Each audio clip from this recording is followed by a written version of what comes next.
But clearly something does go wrong that day. But I don't think any of those 4 guys get to London or even get to Luton. I actually think there's something going wrong before that even. Yeah. And there is some implication from reading between the lines that Khan may have already been somehow working for MI5. Yeah, yeah. And if you think of Tanweer, around the picture here, he's got black trousers on. Picture up at the MI5 at the cafe, he's got lovely white gear on, okay? Now, are you going to tell me, as well as his final suicide equipment, he's changed his trousers halfway down the M1? I mean, do me a favour, you know. These are just pictures they've scavenged, and they know they can get away with anything with our media. Yeah, well, there's actually, the picture taken at 7:21 actually appears to be a kind of reversal of one of the 28.6 things, isn't it, in terms of the clothing?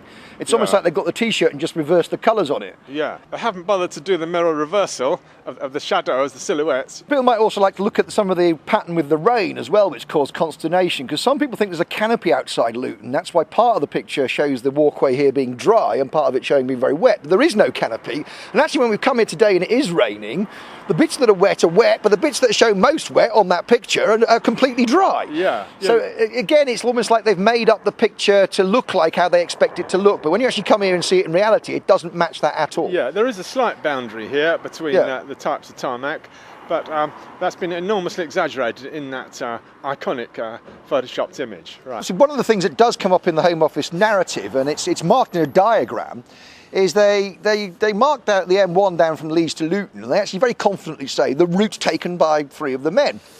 Now, if working intelligence, obviously on the basis of a picture being taken at Woodall Services, that's your CCTV. Now, even if you accept the CCTV at Luton is genuine, that is not proof of somebody taking the route of the M1. Now, obviously, that would be the most obvious route to take from Leeds to Luton, but anybody trained in these things who works in either MI5 or the civil service will know not to make assertions without evidence. Yeah. And again, I do think this is these people on the other side saying, look, this is so half-assed, this narrative we're putting forward to you. Wake up, do something. We can't do it. I love the way the story went with controlled explosions. This is a fairly new concept. We, the public, hadn't heard of the police going around making controlled explosions all over the place.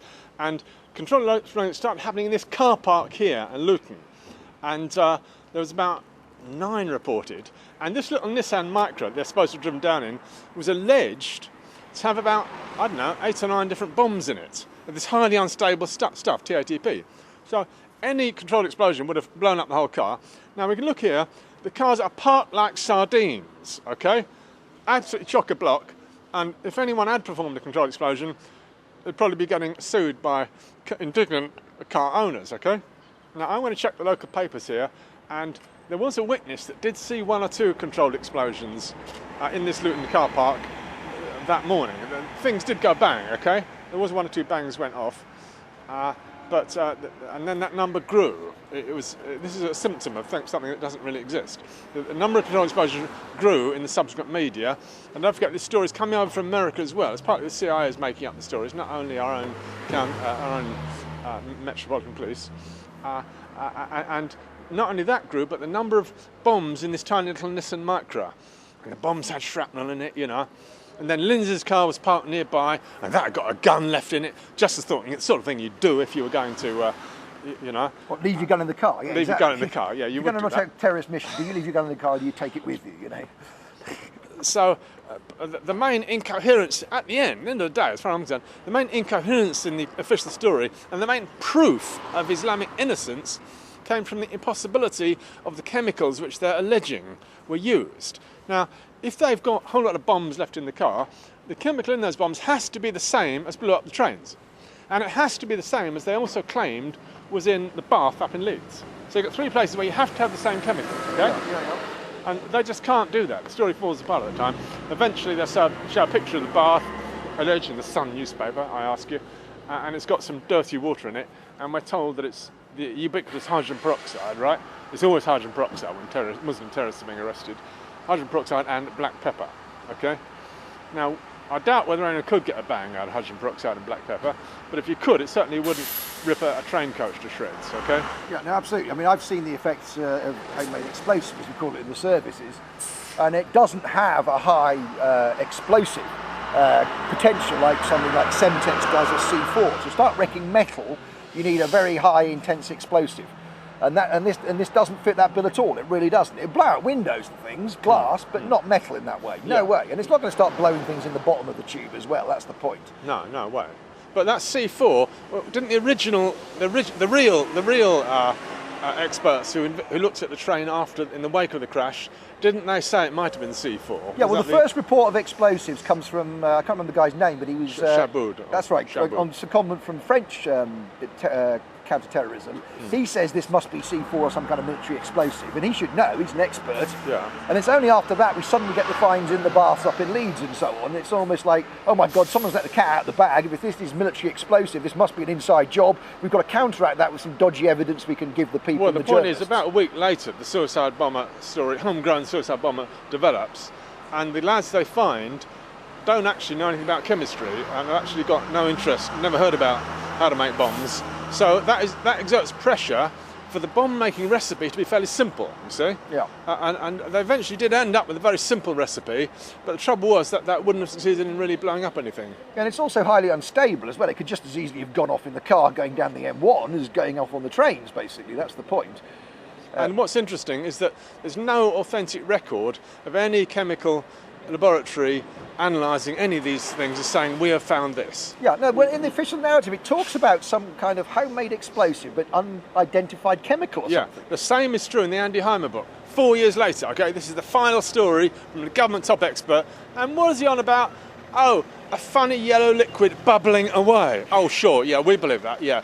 A week later, they come up in Leeds, the police break down the door, in the bath, oh, this evil yellow liquid is bubbling away. It's like a school pantomime. And so the police, they spend 70 million on what's supposed to be the largest project ever, Operation Theseus, and they still can't tell us what is in the bath. You know? Yeah. It's just a fabricated fiction, that's all it is. Again, I'd know from working in counter-terrorism, there's only certain substances you can use to create bombs, you know, that are readily available. And the intelligence services know what all those substances are and can very easily identify them. That's the point, you know. And again, with this controlled explosion thing, I know from bomb disposal stuff when I was doing the IRA, is you can actually, they have this thing, I can't remember what it's called a pig something. And it's a way of actually, what you do is you just flood the bomb and try and destroy the bomb with water, basically, to stop the detonators from going off. Yeah, so again, it almost looks like they're destroying evidence rather than actually trying to get the evidence when they have these well, it would have been, bombs in cars. if indeed the Nissan Micra was parked there, just opposite us here, and was full of bombs, they would have certainly destroyed that by a controlled explosion. Yeah, and again, it's destroying the evidence. All the time, in all of this case, we see evidence destroyed. The trains where these so-called suicide bombers are supposed to detonate their bombs have now been taken away, haven't they? The public never saw those 3 trains at all, those 3 coaches, nor did any journalists, whatever. Yeah, we've seen pictures of them, but that was it, photos. Well, we've seen very, very controlled pictures after they've had all the sides removed and everything, which, those pictures, please mark well, came over from America, came over from American news, given to us. Well, what they're doing in America, you know? Yeah, exactly. Yeah. Yeah, there's one more thing as well, which I just thought really highlighted that Home Office narrative, and that was the one where, again, we've got CCTV cameras on tube platforms, and again, they say there's no CCTV image of Tanweer, but he must have got into the second carriage because that's where the bomb went off.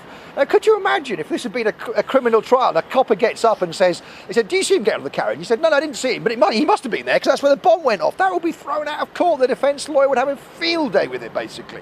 And that's effectively what they're saying in that Home Office narrative. He's expecting us just to believe the fact that, because they've said that the bomb went off in the second carriage, we're supposed to believe that without any support of evidence of CCTV or anything else of any suicide bomber getting on there. The police have got this new role now of telling a story.